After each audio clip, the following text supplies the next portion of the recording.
Greetings, ladies and gentlemen, and welcome to this latest edition of Read TFOS, where I take old stories I've narrated and update them to modern audio standards. This particular story is called One Turn of the Trail, written by RegalLegalEagle. Spigot was a sort of town that only existed as a necessary stop between other, more interesting and important towns. It didn't have a grounding station. It didn't have an airship dock. Hell, it didn't even have a clock well. What it had was a spigot, hence the name. 6 dusty wood buildings were built around a small crooked spire sitting atop one broken plateau in an endless march of similar plateaus. The crooked bowed tree growing from the top of the small, equally crooked spire, proving that life could establish itself in the most hellish of conditions.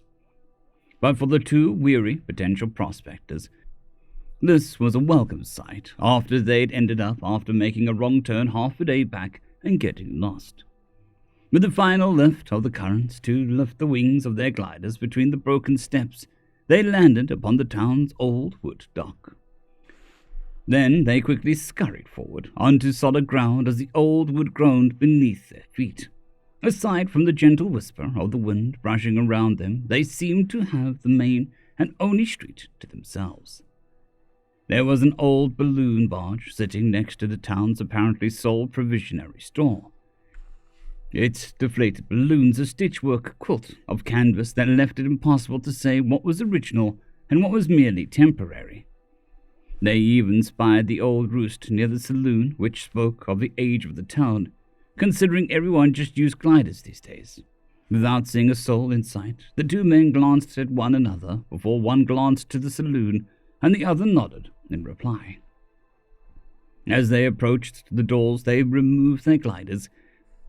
Simple, hardy things, typical of prospectors, even if they were too clean to be regulars. They removed their hats and took a moment to partially brush, partially smack each other with them to try and get the dust of the journey off them. Once a small cloud of dirt and dust had settled, they finally pulled down their handkerchiefs and pressed inside the swinging doors as the hinges squealed to announce their presence.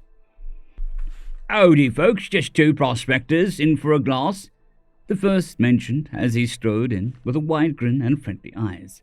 But the interior of the saloon wasn't much of an improvement over the exterior, and he had to squint a moment to let his eyes adjust to the relatively dark room. There were 4 tables and a small bar in the back. The lone inhabitant they could see was an old nomad tucked into the back corner, snoring rather loudly while slumped over the table. A bottle of fire slush clutched in one hand, his whiskers overgrown, and someone had stuck corks on the points of his curly, pearlescent horns. Is there a proprietor on the property?" the second man asked as he stepped around the first.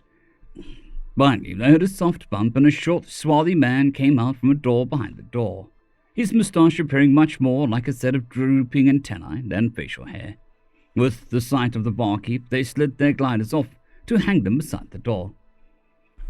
"What you want?" he asked rather gruffly, even as he picked up a cloth and began to wipe off the bar top, which looked clean despite the nature of the rest of the town. "Well, my good sir, what do you have?" The first more eager of the men walked forward to lean against the bar. "I'm Thelamu. This is my brother Woolcrest.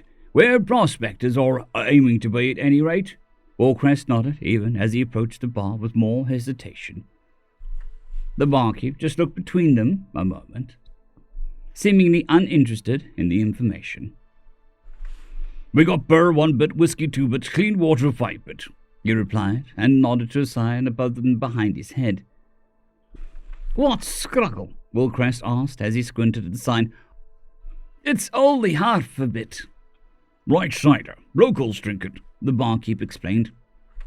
"I think we could do with some water on a parched throat, don't you, Will?" Thelamu asked with an easy smile. "No, Sol, we can't make it as prospectors if we blow our savings on water. We'll have 2 scruggles, please." Will set a small blue chit on the bar, but the barkeep just stared at him. "You'll want the burr," he insisted. 2 beers, please." Will corrected himself and set another small blue chit on the bar, which the barkeep swiped off the counter in a flash. He held up one of the bits to his eye for a moment, and then nodded as he set a mug beneath the tap, quickly filling it up with a brownish gold liquid, which he set on the bar before adding another mug a moment after, before sliding the mugs towards the brothers. "Much obliged, friend. I didn't catch your name," Thor remarked as he extended a hand towards the barkeep, who just eyed the extended hand as it were a rattler that might be about to strike. After several long seconds, he finally extended his own hand carefully to shake Thor's. "Very well," he had replied, and then jerked his hand back the moment he felt the handshake had served its purpose. "Many prospectors come through here, my friend Fernwell?" Thor asked then, while Will carefully tried to sip of the beer, grimaced slightly, and then shrugged. "Mm-hmm," came the barkeep's reply. He took a step away and began to rub down more of the countertop. "I'm sure you must have some idea of the state of things, then," Thor tried, as he took a sip of his own beer, and nodded, seeming to like it more than his brother. "Mm-hmm," was Fernwell's only answer.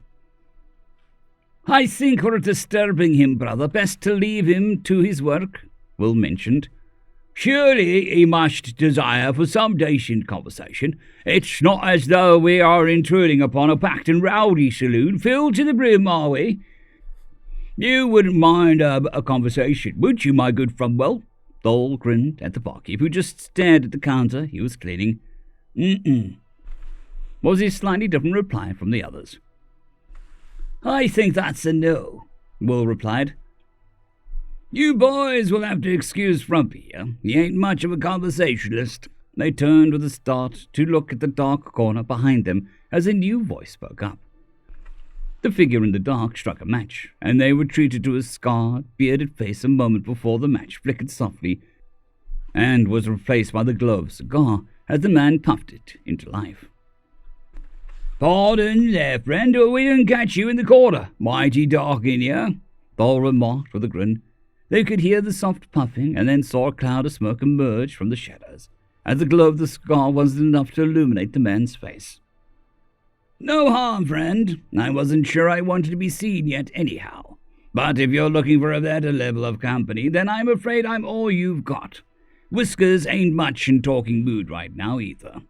A gloved hand extended from the shadows to point at the nomad in the corner, still snoring away. "Let me just open the window to get a bit of light in here."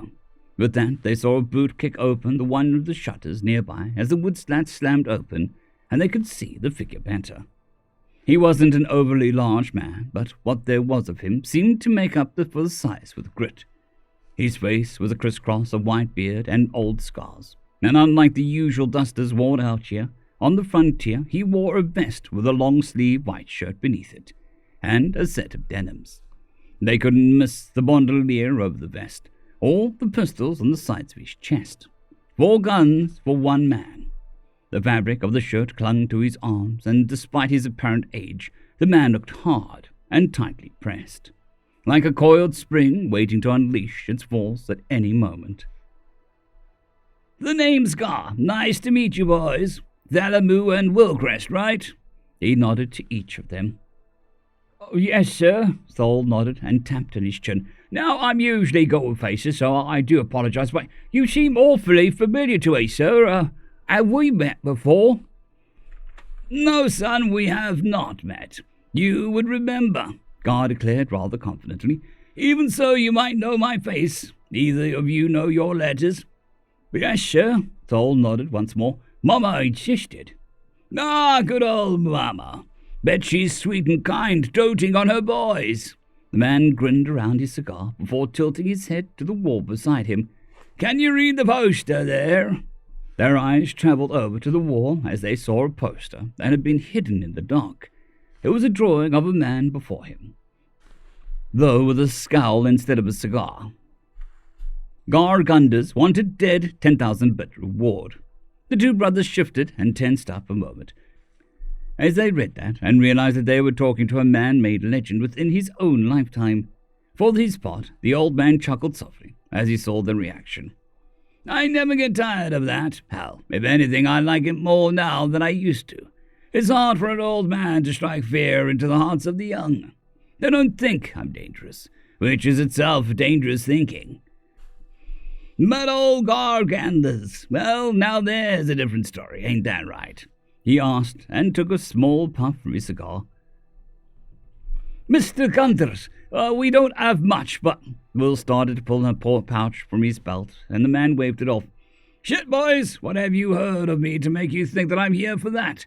I'm more likely to kill you than rob you, and I'm not interested in either right now, not unless you're here to kill me back, he asked, but they both shook their heads.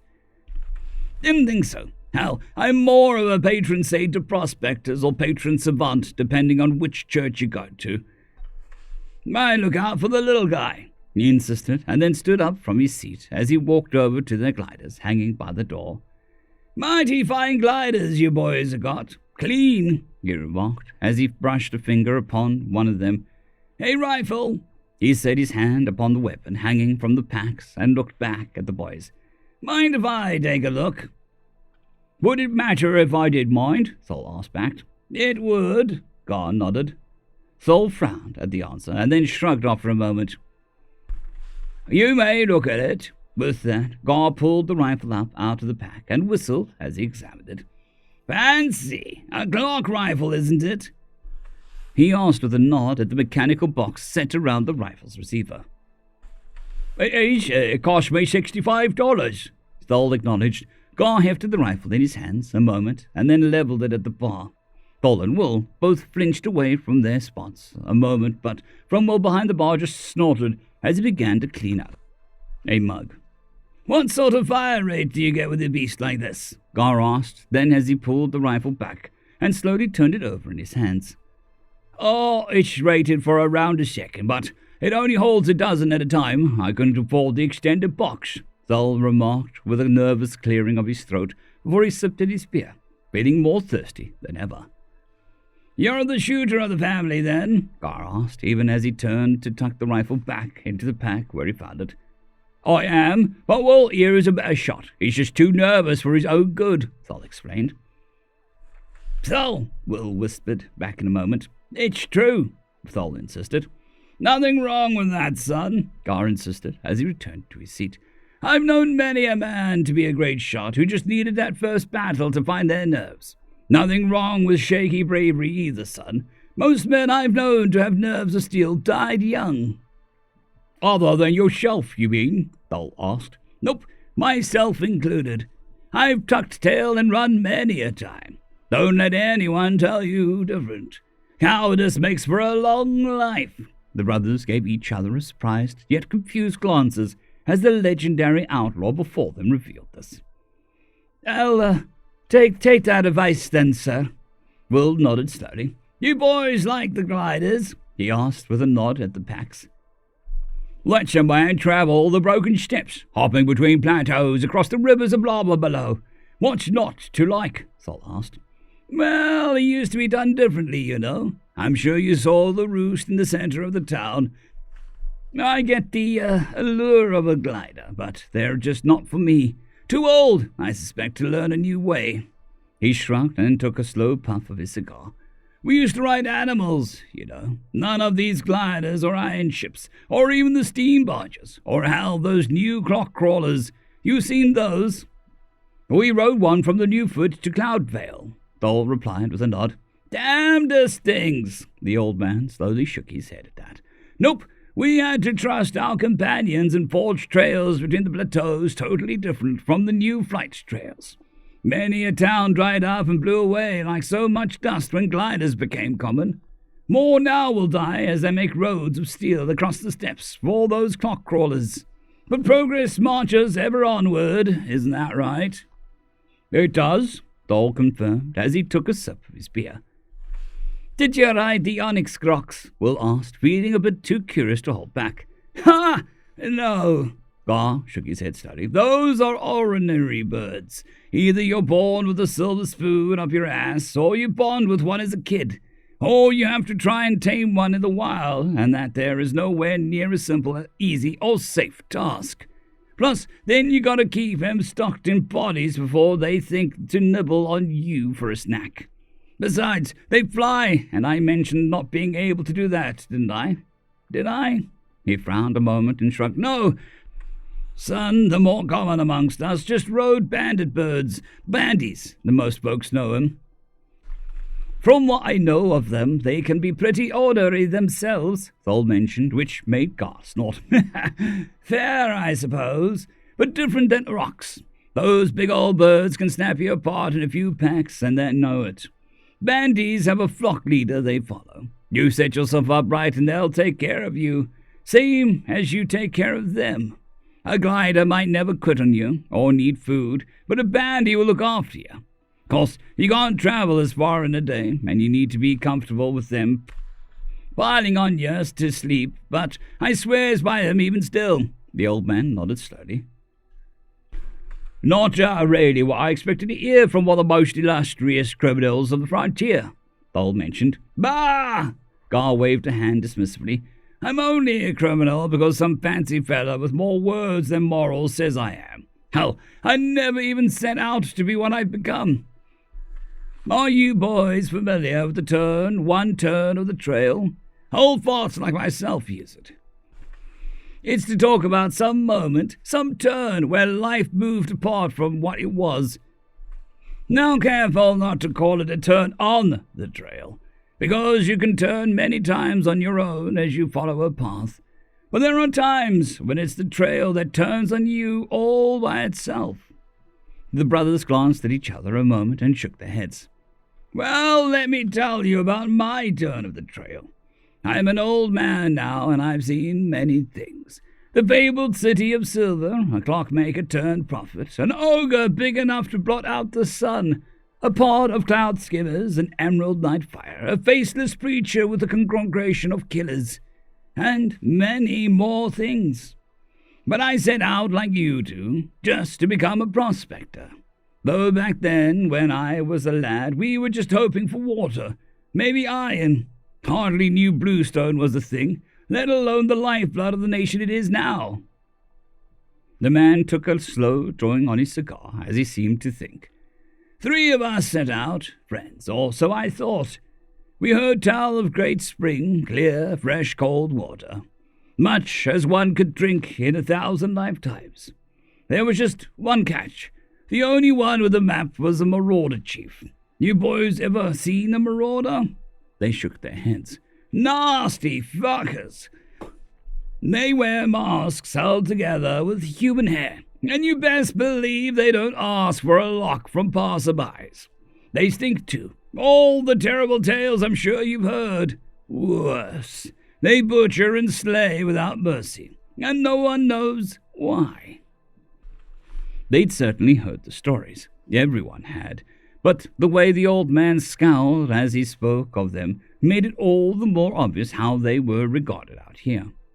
Well, the 3 of us set off with a plan. See, they're all for religious folks, the marauders, more than any preacher or clocky I've ever met. We knew the chief would split from his clan before a raid to pray, so we tracked a clan of them for days, real careful-like. We waited until they were almost on the town, and the chief finally split from the others to go on a more isolated plateau, where he could be easy pickings. You didn't try to warn the town to help him? Thol asked with a frown. Kill the chief and the clan has to pull back and get a new one. Most of the time, at any rate. The old man waved off the question. So there we were, the 3 of us, set up to hit him. And as we close in on him while he prays, the son of a bitch has eyes in the back of his head, literally. I've never seen that before. Freaky crap. We get more of a fight than we bargained with. Even 3-on-1, the chief was a tough fucker. That's why he was chief, no doubt. Friend of mine gets hit, but he'll live. The map is just what we wanted too. A perfect thing that'll make us rich.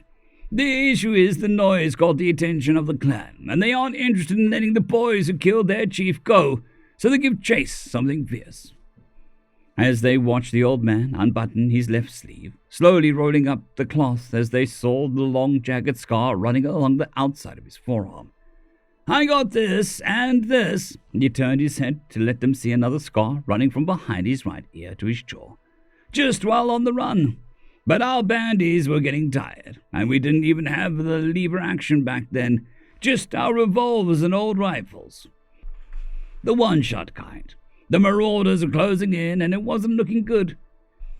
My friend who has the map takes a hit, and in that moment I look back to see him on the ground. His bandy struggling to get up, and the map fluttering out of his grip, going to the other way. I had to make a choice between my friend and the map. Do you know what I did? You went for the map, Thol asked. I went for my friend, Gar replied, with a slow exhale of cigar smoke. And my other friend shot me in the fecking back. He didn't have to be faster than the marauders if he could only be faster than us. He took the map and ran. But what he didn't count on was his bandy realizing that he was trying to abandon the flock. He kicked him off and he went tumbling over the side so he could come running back to help out. The marauders closed in on that plateau, and it was a frenzy of feathers, blood, bullets, and whatever the fuck those stars of the marauders use are. Let me tell you, fighting is already awful. But to do it with a bullet lodged in your back is especially shit. But I survived. Then I spent the next month stuck on the plateau recovering. What about the friend you went back for? Thol asked. Died of an infection a week after the fight. I thought I'd been saving him, but all I did was prolong his agony. A bullet would have been quicker, easier death, but I didn't even have one of those to spare. I only made it out because surviving bandies hunted for me, brought me little lizards and the like to eat. I got open a few cacti so that we could drink. It was a harrowing month, but we recovered. I put my friend to rest, and we returned to town to discover that my other friend Hector Krum had survived his tumble, ran off in the battle, and hitched a ride on a passing barge, only to immediately after find the fabled spring and become rich overnight. At that, he couldn't help but spit on the floor. No spitting on the floor, the barkeep growled out. Sorry, Frumpy. Gar waved him off and pulled the blue bit from his pocket to set it on the table as compensation. Wait, Hector Krum the industrialist? Thol checked. There's some bitch more like, Gar mumbled. What? The story I heard is you found it Everspring alone, Thol muttered. Sure, but he left out the bit where he only found it alone because he shot one friend in the back and left the other to die to a clan of pissed-off marauders while he made good on our dream by his lonesome. And I've been trying to peck away at that fecker's fortune ever since. So next time you hear about the legendary outlaw who's grown old, you might ask yourself, how can that be? Why won't anyone collect? Is it because he's really that good with a gun, that lucky, or is it because he fights a man who has made an enemy of the whole frontier? For all his mines and all his water, and all these ships, can you name one town that has welcomed a Crimson Company? One prospector that hasn't been fecked over by him in some way or another? One homesteader that enjoys being gouged for the price of seed and grain? If they're unfortunate enough to try and make a home in one of his claimed plots of prairie. Gar let out a hang for a moment. Doggy, why tell us this? Will finally asked. Gar looked ready to speak, but then paused as a series of shrill chirps and whistles could be heard from the outside. Then he sighed. Because you boys are about to be wrapped up in your own turn of the trail. I watched you enter earlier, and Frumpy hid in the back because I have an appointment of sorts with some other visitors today. And you two are unlucky enough to be here while that's going on. Gar pulled an ornate silver watch from his pocket to check it, and then snap it shut. And I was hoping that they'd be content to sit and watch like they've been doing until you boys left. But I guess they decided now is the time to strike. What? Who? Thol asked with a frown. Son, I've got a 10,000-bit bounty on my head. Who do you think is coming looking for me direct? He asked with a snort. Lordman, we've done nothing wrong. Will insisted, though he began to get worried. Son, weren't you listening? The law don't give a shit about me. Wait, did I mention that? But, well, it don't. Not really. I mean, it does in civilization, I guess, but this is the frontier, and out here any sheriff worth their star goes suddenly blind when I'm around until I'm out of town. No, these men are bounty hunters, plain and simple, and before you ask, they just as like shoot you down and claim to be part of my crew to get a bit more money out of this. He looked ready to continue, but a voice boomed from outside the saloon. Gargunders, we are here for your bounty. Come on out now, and we'll make this quick. Feck, it's about time, Gar muttered as he got up, drawing two of his pistols as he nodded at the boys. You're gonna have to make a choice now. Wait, we're not part of this. We can explain this. Thol huffed as he headed to the door. I wouldn't, Gar muttered. It's fine. Thol insisted and walked for the door as he held up his hands. Gentlemen, there is been. That was as far as he got before a shot rang out and he dropped to the floor of the saloon, crying out as he grabbed his stomach. Yo! Will dropped his spear and rushed to his brother's side. Told ya! Gar muttered and then shouted, Not very sporting. Heck you, old man. We're not falling for any tricks. You don't want your men to die. You come out here yourself. Just give us your last words and it'll be over. The voice called back. How's these for last words? Eat shit. With that, he stuck a pistol out through the slats in the window and fired before more shots came back, splintering into the wooden face of the saloon. Fuck, Gar, not my saloon again, Frumpy growled as he dropped behind the bar. Sorry, Frumpy, Gar shouted back. While all this went on, Will was at Thol's side, watching his brother wince and squirm on the floor as he clutched his stomach. You have to help me, Will gasped, looking to Gar. Kinda busy, son. I didn't mean for this to happen, but it's happening, so you got a choice. He grabbed a clock rifle from Thol's pack to toss it at Will. You can run out the back. While they're busy shooting me, you might make it, but not with your brother shot up like that. Or you can get up and help kill the men who are trying to kill you and your brother. I won't hold it against you if you run, though, boy. You didn't ask for this. I didn't ask for any of this. We haven't done anything. Will gasped even as he caught the rifle. They really don't care. Gar muttered and ducked after a shot went through the window just over his head. Will sat there, looking down at his brother, who was writhing in pain on the floor of the saloon. His breath caught in his throat as he tried to think of what to do. Thol set a hand upon his, stained with blood from his wound. Off. You can get out, he offered, and tried to say more, but winced in pain and just gasped as he clutched his gut once more.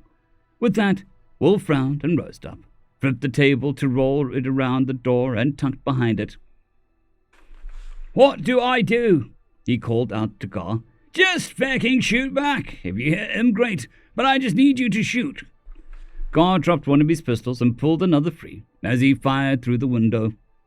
Will peered over the table a moment, unable to see much through the doorway as the contrast between the dark saloon and the bright exterior messed with his eyes.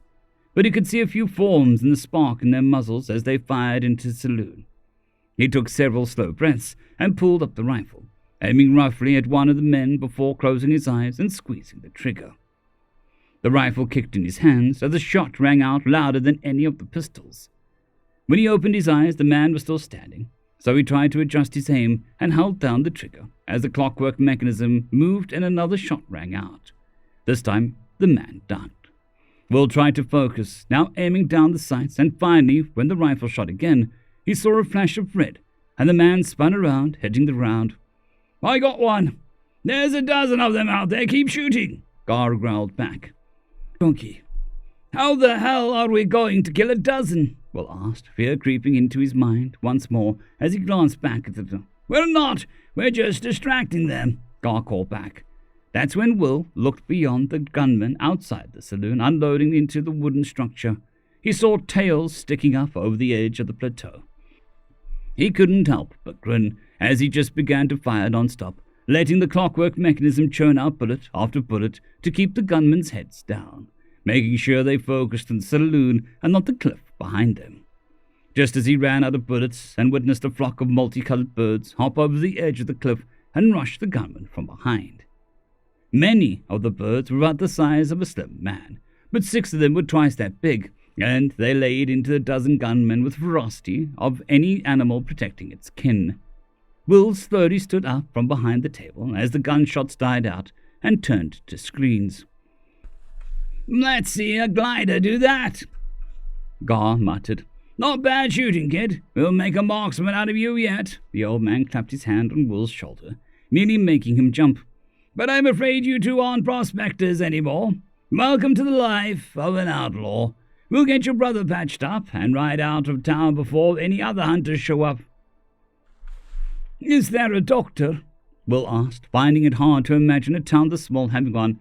No, but Whiskers is a mender. He nodded to the nomad in the corner, still slumped over in his table snoring. Oh, for Whiskers! Gar yelled and kicked the table to make the nomad sit up with a gasp. His hand clutching the fire slush bottle, waving around a moment as he was obviously disoriented. Wake up! We need your healing touch! The nomad blinked hard a few times and then raised the bottle to his mouth to gulp down a few drinks before staggering over to kneel beside Stoll. While he did that, Gar gave Will's shoulder a reassuring squeeze. He'll take care of your brother in no time, son. Now then, let me properly introduce you to the flock. Will hesitated, but then let Gar lead him outside into the carriage that waited. He wasn't really sure what had happened exactly, or if he ever would. But as he watched the bird switch from tearing into flesh of the dead gunman to suddenly rush up and nuzzle against the old man, one thing was clear. Before one turn of the trail, they'd have been half a day in another direction, meaning he was a half day into a life he never meant to live, and nothing would be the same. End of story. I would just like to thank the T5 supporters: Bushmaster 117, Casper Arnholtz, Draxzoon WRE, Elijah Silvercross, Gray, John Carrington, and Severin Cerberus. Thank you very much.